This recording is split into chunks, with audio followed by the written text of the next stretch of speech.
very much once again for joining. So I'm going to be asking about 8 questions. I have one bonus question at the end if we have enough time. So Okay. first thing I want you to introduce yourself to the audience. Like, what did you study in your undergrad? What are you currently doing? What uni did you go to in your undergrad and what you're currently doing? Okay. Yeah, thank you for this opportunity. So my name is Olajuyin Ebenezer.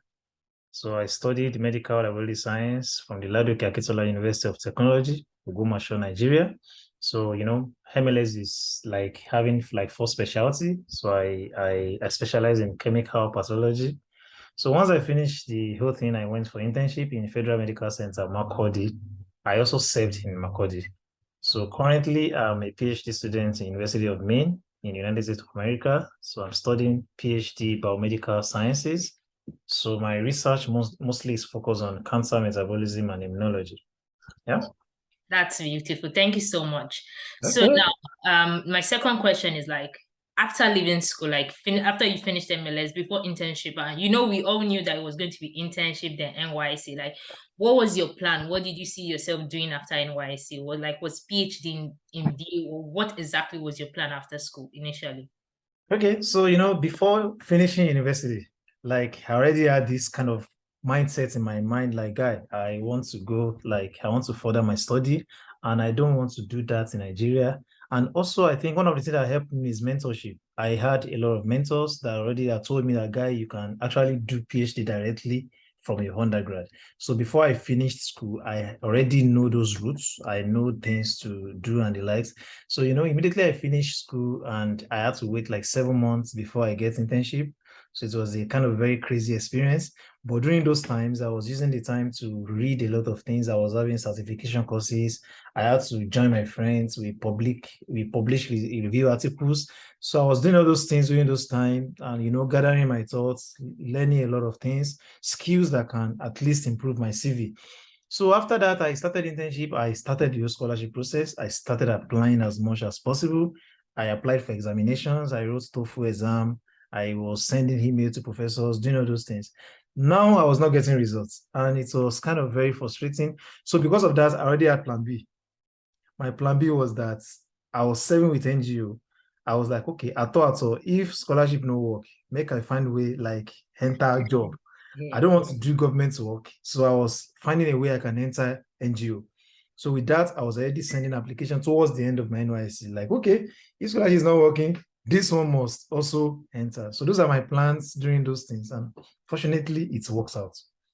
All right. So you mentioned something that you already plans to like further your study. Like what exactly like informed? I've seen people that maybe they saw somebody that was a scholar and said, "Oh, I want to do a PhD because of this person." So what exactly informed your decision for PhD? And secondly, were you specific about the country? Like, oh, I wanted US, or you were like, oh, any country, whether US, Canada, any country particular? Okay, at the point, like what really informed me was, like I said, mentorship. I had a brother. He's a very popular man on Twitter, Olumuyiwa Igbalajobi. Yeah, He's very yes. popular on Twitter. He's like a cousin to me. We are from the same hometown. So he left Nigeria year 2012, and as at that time, I entered 100 level. Yeah. So, I chatted him on Facebook. How are you doing this and that? 2013, he came back to me, guy, you need to plan studying abroad. So he has been the one informing me like, okay, this is what you need to do, maintain your CGPA. So every semester when I get my result, I'll send it to him. Bro, this is my current CGPA. So he monitored my CGPA till I get to 500 level. So I already had all those things in mind that, okay, so he came to Nigeria 2018. I traveled to go and meet him. We had chats. So he said, guy, please, make sure you focus on those things that I've told you. So that was, since that time, I already had in my mind that, okay, these are the things I want to do like that. So I believe that's kind of a way was how I was able to find my way on what I wanted to do. And at the same time, I was not really focusing on US alone. I applied in a lot of countries, Mhm. honestly speaking. Like in the UK alone, I think I had like maybe 3, 4 admissions in the UK. Yes, Wow. like I applied in Kazakhstan, I applied in Saudi Arabia, I applied in United States, I applied in Poland. So I was not really focusing on just one country. My mind is like, guy, I want to leave Nigeria. Like I want to leave Nigeria to make sure I furthered my study on scholarship. Yeah. So I really don't care the country that it comes out. So fine, US is my dream country, and there's a higher chance of getting scholarship in the US than all those countries. And all those countries, you can't do straight PhD, only US. So other countries, I was applying for masters, but in the US, I was applying for PhD because that's the only country that can do straight PhD. Oh, okay, that's beautiful. So my next question was, what was the process of application like, and how long did it take? Like, Yeah, I would say that is a very crazy experience. I must be sincere. It's one of the hardest time of my life. well, That time of application, because if I could see from 2020 to 2022 before I left Nigeria, I can say I applied to more than 27 universities all through. So submitting one application alone, it's so stressful mm, because they're going to ask you for a lot of things. Like you can imagine, you can't submit the same SOP word for word for the yeah, same university. So you need to keep editing your SOP to fit up the university. You need to keep editing to fit up the course you want to do. So like you need to, some school will ask you for, okay, you need to write, some school will ask you some extra documents. Okay, submit your research experience differently, submit your research goal differently. Some will ask you for writing sample. So it's kind of so stressful. mm, Like, so that was the application time is not something very palatable, but it's only for people that can endure, like, when you are so perseverance, like, okay, guy, I want to do this thing. And, applying in a lot of schools at least boost your chances. That's just the truth. Because, like, if one school rejects you, you'll not be able to say that, okay, why did they reject me? Same thing, another school will accept you. So that yeah. the rating does not mean you are bad, but just make sure you spread your tentacles. So honestly, application period is not really a palatable thing. It's something you need to be like, you need to make sure like you build the skill of not giving up easily. Because as you're about to submit this, somebody is already giving you rejection. And that so that rejection alone can Can down all your affect the other one. that's just the truth. So it's not really a very palatable, but at least it's an experience to at least I can tell people what you need to do, what you don't need to do, all those stuff, because I've been through all those The things. process. Okay, another question. This is like part B of the question. So personally for me, I was also trying PhD roles in Canada. But then one major issue I had was they kept on saying, oh, you have the qualification, but you don't have the skill set. So at any point in time, did you ever, because mine was like, I had some interviews with some supervisors, and majority of them were not ready to gamble and take on an international student who they were not sure had the skill set. So I think as at that point in time, I was just like, you know what, I'm just going to stop processing for that. So was there any point where like skill set was an issue for you? Probably they're asking for skill set and they're like, oh, you're coming from Nigeria. And personally, I was going for virology and immunology, and they were talking about procedures and or like I've read it in textbook, but I don't know it. So was there any point in time in your application or interviews with supervisors that skill set was an issue? The challenge currently when it comes to applying for PhD, applying for admission in like abroad is the fact that it's quite very competitive now. So Mhm. because of the competitiveness, a lot of those supervisors, they want someone that they think is the best, this and that. Yeah, at the point, I was intentional about some things because I know that I need skills. So I couldn't get all the skills I need, but I was able to get some. For example, I served with an NGO. The only thing I was doing there is just real-time PCR. I didn't serve with a conventional lab. I was strictly doing HIV viral load every single day. I have access to a lot of sophisticated machines that I was able to learn. I learned some skills. I had trainings. So I believe that actually boosted my chance too. And at the same time, during my internship, I volunteered massively for NGOs. I volunteered at the same time. I work with COVID organizations where I was able to do some COVID training. So all those things boosted my chance. But not that I got all the skills I needed. For example, I interviewed with one school, Weizmann Institute of Science in Israel. I entered the interview stage. So, during the interview, the lady was asking me, like, okay, so are you versed in tissue and cell culture? I was like, no, I didn't know tissue culture. He said, okay, so you want to culture, like, you want to culture a sample, a tissue culture sample? How will you get about? I was like, madam, I don't know what you are talking about. I was actually sincere that I am not versed in those things. So at the end of the day, I was not picked for the admission, which I think the skill parts can also be the issue. But US, what I say about US is that honestly, this is where I am currently. Nobody asked me skill during my interview. I'm telling you the truth. Like US is not a school, they are not a country that fine, you need to get all those skills, have research knowledge, but that is not their priority for you to get the admission. I can tell you the truth. Because when I was doing the interview, the lady asked me, one of the professors asked me, like, okay, tell me about yourself. I tell them, okay, I told them, what are you doing currently? Okay, why our university? Why do you want to do PhD? What's your goal? My sister, those are the questions they asked me. Nobody's asking me, do you have this? Do you have? He just asked me, okay, I saw your CV. You had interest in cancer. You did some courses. Tell me about the courses you did. I explained to him. When I now get to my supervisor here, he asked me, do you know tissue culture? No. Do you know cell culture? No. Can you do DNA extraction? Yes, I can do DNA extraction. He asked me like 7 skill sets. I had just one. And the guy was like, don't worry, you get to know all those things when you start. And to be candid, I'm getting better. So those skills, we actually need them to apply for admission. So if you can't get all skills, don't kill yourself. But get the skills you can get as much as. One of the best skills you can get in Nigeria is real-time PCR. That's the main thing. So bank on that as a strength. And bank on volunteering as a strength. Bank on all those stuff as a strength. But skills really in the US, it is good. But even if you don't have all skills, you can still apply. Yeah. That's what I feel. That's beautiful. Thank you so much. Now, so what did you think gave you an edge in your application? Like obviously there were other people who applied to the same program you applied to. So for this, do you think anything in particular gave you an edge? Yes, one thing about me is I believe in God's grace, but people used to kind of very bastardize the aspect of grace. The guy has grace. Yeah, I understand that I had grace and I was favored, but at the same time, I had an input, serious one. Yeah, those years of applying was a very rigorous experience on days of silence. Sometimes I got depressed, like when I put money in a lot of things. So one of the things I felt gave me upper edge was I had research experience. I was vast in research, not like I was very good, but at least I had research experience. I collaborate with some of my seniors and my bosses. We had some research together. I had research publications. Another thing was that I wrote TOEFL exam. I had a good score in TOEFL. Another thing was that my SOP. I can't count the number of people that review my SOP. Maybe Yeah. 40 people. I send it out. People were reviewing, correcting, doing all those things. And I had a lot of engagement on my CV. My CV, like me, I had more than 40 like online assessment courses. I had more than 40.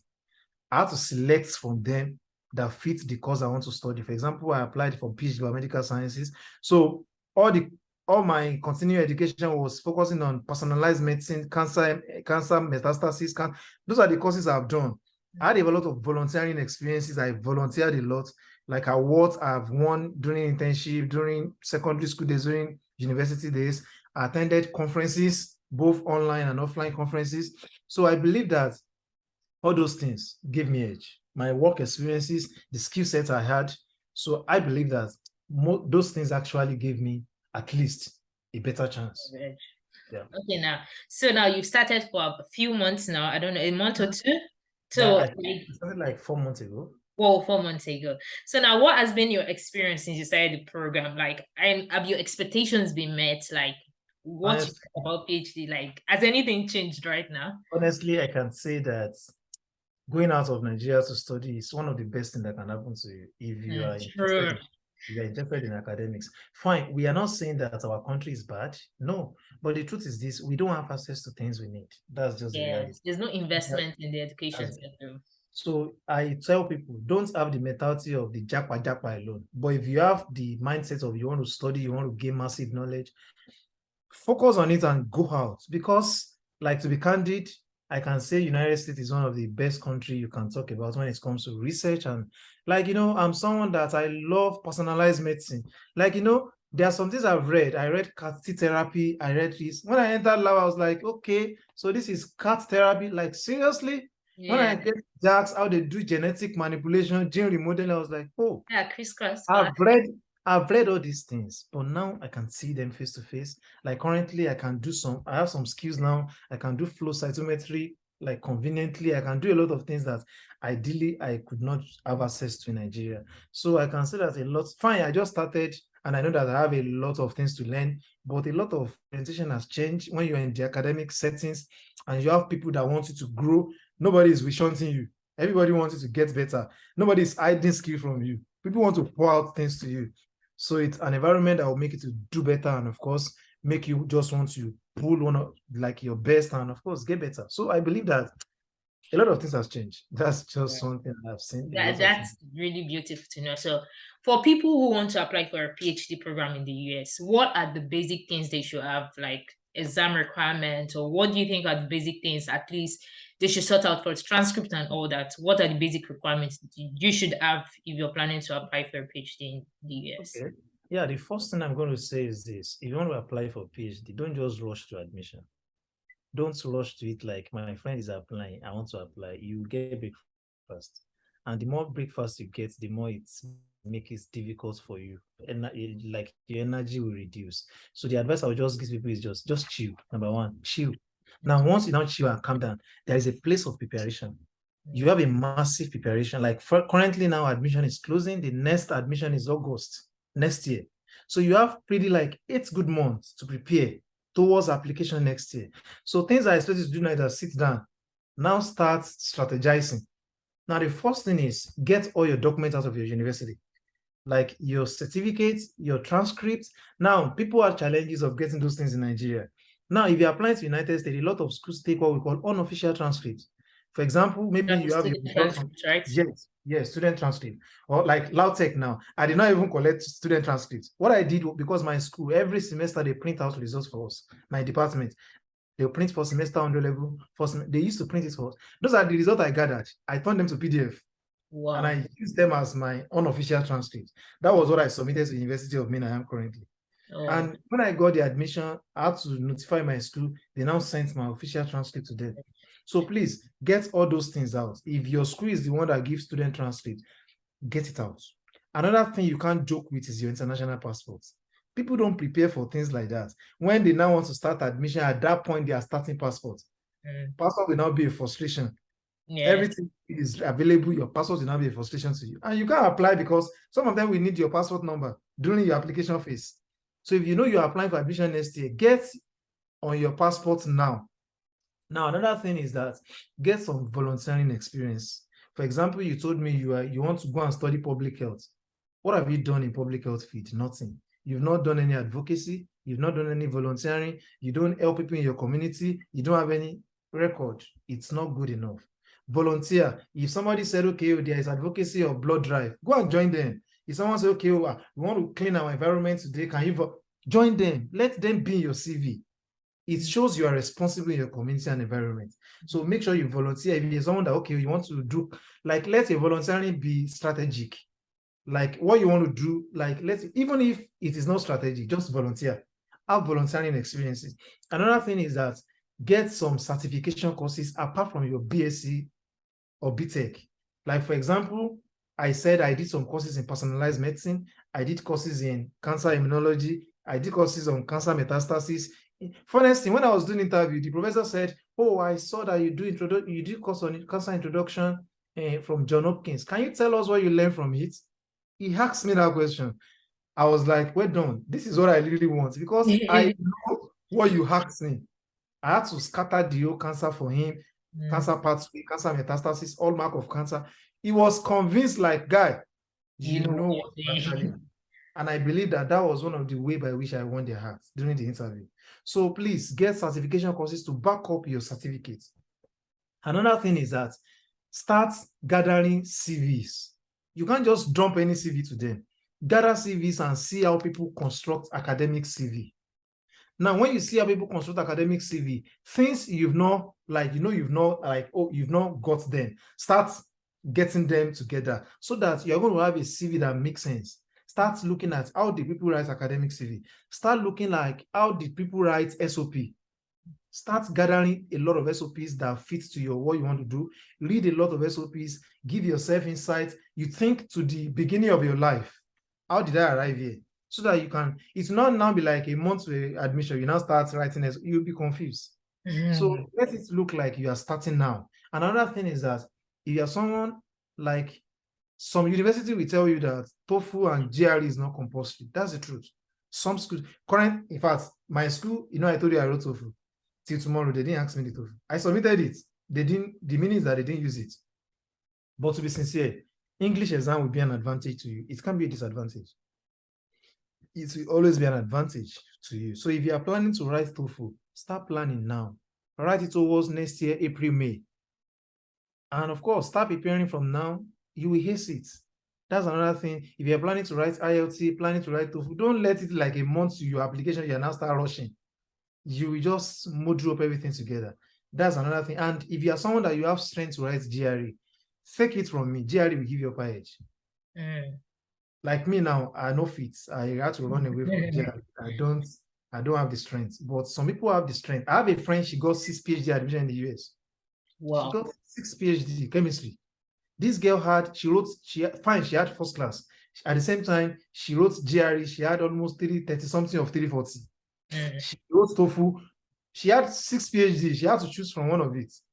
I believe all those exams she wrote gave her the edge. And I want people to remove the mentality that it's only first class student that gets PhD admission. I had a first class.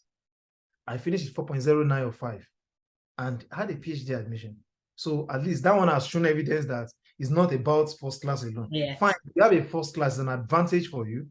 And that one does not mean you should not do well in school. So please, these are the documents you need to start preparing and gain research knowledge, gain skills. Volunteer, go and get, if you are going to medical science field, you need skills. If you are going to engineering sector, you need skills.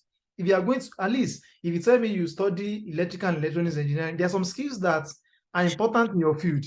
AI, artificial intelligence, some skill sets, you need them. Cloud computing. You are a computer scientist, you don't know cloud computing, you don't know AI, you can't do any programming. It's not good enough. You need all those skills outside school to give you edge. Because some of these professors today need someone that would have those skills. If you don't have those skills, it will definitely come to you. So those are the things I feel you need to prepare. Don't just let admission come, you now start preparing now. Yeah. Thank you so much. So now I know you've actually given a lot of advice in answering all the previous question, but there are still some people who are probably confused. Oh, I don't know whether I should do a PhD. I don't know whether I should do a master's. I don't know what path to take with a PhD. And most people don't know. Like personally for me, I wanted to apply for a PhD. Then I asked myself, I wasn't sure. PhD is a long-term commitment as far as I'm concerned. And I wasn't sure if I had that strength to commit to that long time. I think that was one of the reasons why I decided to go for a master's first. And I felt, oh, if the master's was easy, I could actually, it would encourage me to go for the PhD. And I think some people are at that point where they don't even know if they can commit to something or whether they want to go into NHS or they just want to leave the country just because they want to JAPA. So basically, for those people that are confused on what path to go, they are probably in undergrad now. What would you advise? And they want to they just want to put themselves in a strategic position of, oh, if I decide to go to PhD, it can work for me. If I decide to go this way, it can work for me. What will you tell them? Okay, yeah, the first thing I'm going to say is this: if you have the mindset of to just JAPA, like I want to JAPA, please don't put your head in PhD. That's just one of the first reality. Because I won't deceive you, is a very stressful experience, and the least you can have is 5 years. So committing 5 chunk parts of your life to something, it's a big deal. That's the truth. And the way PhD work in the US is different from other countries. For example, in the United Kingdom, if you want to do PhD, you must have a master's. Only some exceptions. For example, maybe you are going to Cambridge, you are going to there are some exemptions that you can go straight. But a lot of universities in the UK, you need to have your master's before you apply for PhD. And at the same time, your PhD will be like 3 years. 3 years. Now, maybe you go to some European countries, you must have a master's before you proceed to PhD. But here, you can go straight from undergrad to PhD. And in the US, if you have your master's, you will still do that 5 years PhD. That's just it. Because that's just the truth. Because currently in my program, I think we're 13. Out of 13 of us, I think 4 of us they had masters before PhD. All of us we are spending 5 years. That's the truth. So committing 5 years of someone's life to PhD is a big deal. So be sure that you want to do PhD. And another thing why people apply for PhDs in the US, for example, there is a lot of funding when it comes to PhD. You have a lot of funding and scholarship opportunities. Like it's not as much as masters. Masters too has funding, but it's not as much as PhD. In the US, most school, almost 90% schools, if they give you PhD admission, automatically it's coming with funding. Automatically it's coming with funding. Why masters? Not all of them comes with funding. You get the point. So if you are someone that you are interested in the whole academic vibe, you want to do the academics, you want to proceed this and that. I have people in the US that they do masters, and from their masters, they enter industry. They are making massive money. That's just the truth. Why all of us that we put our head in PhD is a very long thing. In the long run, it will pay you. That's just the reality. But if you know that your mentality is you want to JAPA, you are not vast in academics, you can't survive is actually dangerous. So just look at the two routes of MSc and PhD. MSc will still give you a very good life. That's the reality. At the same time, but it's just like in the US, like I said, scholarship opportunity is not much in MSc than in PhD, but not that people don't get scholarship in masters. I have friends that they are doing masters currently in the United States and they are on funding. They have research assistantship, teaching assistantship, and they are fine. But their time is just 2 years, while PhD is 5 good years. So committing 5 years is a lot. So you need to think about it. And now that you think about it, you want to do PhD, you now need to be strategic. What are the things you need at least to be like a competitive candidate? So those are the things I think it's involved. Oh, so basically, and this last one is my bonus question. Okay. And I'm really also interested in it because it was one of the issues that I also considered while I was trying to apply. So Okay. now, what do you think about the PhD route in relation to financial buoyancy? Okay. Like people who are here in it for the money or source of livelihood. I know there's like a stipend, there's a living stipend. Personally, for me, I spoke to a couple of PhD students in Canada because I never even tried the US route, and I spoke to them about the money part, and she was like, "Oh, that it's enough for your maintenance. Like whatever they're giving is enough for your maintenance." And Canada was almost 3 years, but I was like, I want to make money. I want to make money. And there are people, I'm very sure there are people also who are like, oh, I want to go into academics, but I also want the money part. Like, what do you think? Is there a balance? Do you think, I know it's quite early for you, but at least from your experience and people you've related with, do you think there is a balance of, or maybe doing a PhD or running something on the side and being financially buoyant, like having the money? Yeah, for example, I will talk much on the country I am currently. So now in the United States, mostly as a PhD student on fully funded, number one, you can't take any other job outside. Wow. Your PhD, because you are an employee to the university. I have an SSN number. I am an employee as a grade assistant. You understand the point? So you are put under payroll. You are being paid. So they believe that you can't work, you can't do any other work outside that your PhD. You get the point? That's number one clause. So now the stipend they are giving us, honestly speaking, it's just like for you to survive. I'm just being sincere. Like it's just like the stipend, it won't make you rich. It's just like you are going to be able to pay your rent. You pay your rent, you feed yourself. If there's some little money you need to pay in school, you pay it. You can still be able to see some change to send to your people at home. But to be candid, it won't be enough to fix a lot of the things that will make you live good life and the likes. So PhD time, to be candid, is just a time that you are calmed. That's it. But at the same time, you will still survive. When someone call you to come and study, they pay, like maybe my tuition is around 34,000 or something, and they pay it for you. And after paying it for you, they ask, fine, you are working as a research, you are working on research, fine, but at least they still give you some change. You pay rent, you change your clothes, you feed yourself, but it don't give you good money. I don't know, when you look at a month, in fact, you can't even save. You struggle to save. That's just the reality. But at the end of the day, the focus is after the PhD. After the PhD, believe me, you will get money. You make money. So I think that's just it. So PhD will not give you the vibe of getting money. That's the truth. So it's kind of a way that is a year that you just be in your silent mode. That's the truth. Being in your silent mode, you still get the money, small money to just maintain yourself. It's like and why, like for example, in some country, you can go out, Ozu, can also make money, all those things. For Yeah. example, now, during this time now, people are going on break. People are going on break. Students are going on break, this and that. Now, there are some students that if they don't have funding, this is the best time for them to work. They work, they make money. Like we now in PhD, no break. As people are going on, I have lab. I'm going to lab, research lab all through.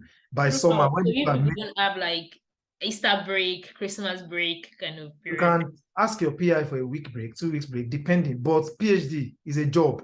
You do research throughout your life. So now, as people are going for break now, school have closed. People have gone home. Me, I'm still going to lab on Monday. That's the truth. So by the time you are entering summer, when people go on 3 months break, you are still in the lab working because that person is paying you money as a PhD student.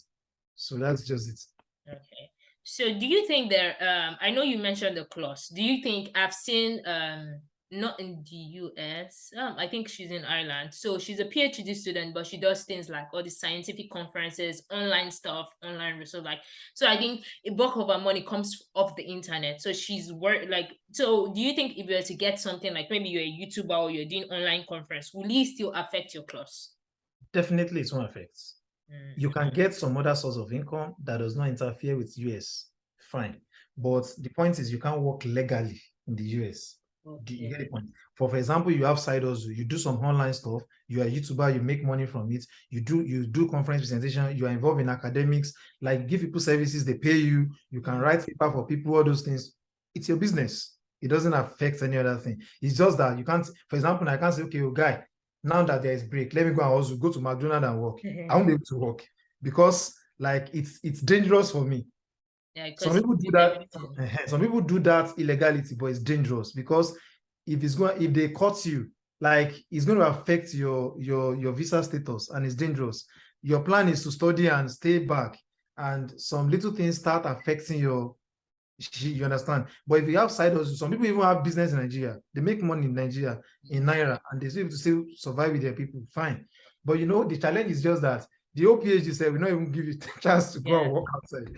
Because what will be on your head is how you can add one plus because your research is there. Like me now, I'm doing research every day. I have coursework. I'll be doing assignments, doing coursework. My research lab, my research experiment is still there. Some will not work out, frustrate your life, all those stuff. But if you have chance of making side hustle that is not US work, why not? Because you need money to survive. That's the truth. Yeah. Thank you so much. This has been very enlightening.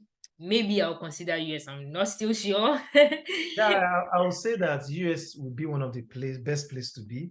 The truth is this is going to give you a lot of opportunities. Yeah, I think I've been seeing, I have lecturers, so I'm in a community now, committee, yeah, and they're like, oh, US has great funding. But I think I'm very sentimental about US and I never liked US for anything. Like I can go to Like, any other country from like US. this over the years, like I have come to a conclusion that there is no country that is perfect, honestly. Now, people used to say that, if you go out of Nigeria, that, your life has turned around is a lie. You are in the UK. You know the Yeah, challenges you faced in the UK. as Now, in, I am in the USA. There are a lot of, there's no perfect country. yeah. Fine, countries are better than each other.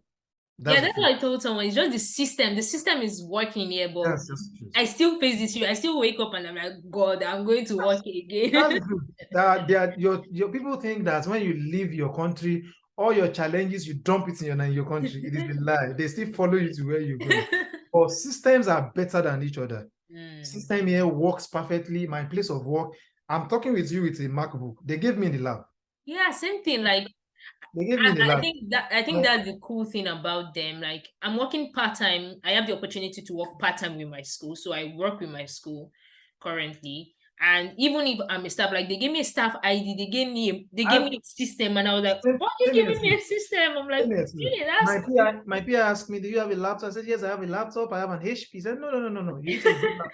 She gave me what's it called, a MacBook. Immediately they set up my office. I have an office as a PhD student. This is my office. I have one screen. I have everything. Do the research you want to do. You have a lot of things you need. Just tell them these are the things you want to order. It's coming to your desk. So the system is working. Currently in the research institute I am, December time they send us a link. Okay, these are the gifts we have for people for December. Pick one. The bag I pick is a bag that worth $70, and they drop it in the front of my door. So the system is actually working perfectly. In US, you can't go hungry. Food is the least thing you can think about. That's the least thing you can think about. So it's not like you don't pay some money, you pay excess tax, you pay a lot of things, but there is a reward for your work. You get like good reward for your work. If you work, you make the money. Not that you are working in Nigeria, you can work for 5 hours, and how much do you get? 5,000, 2,000. But the more you work here, the more you get the results for that. So that's just one thing I saw about. So, and here there are opportunities. Full grant. So immediately after your study, you make money. That's just the reality.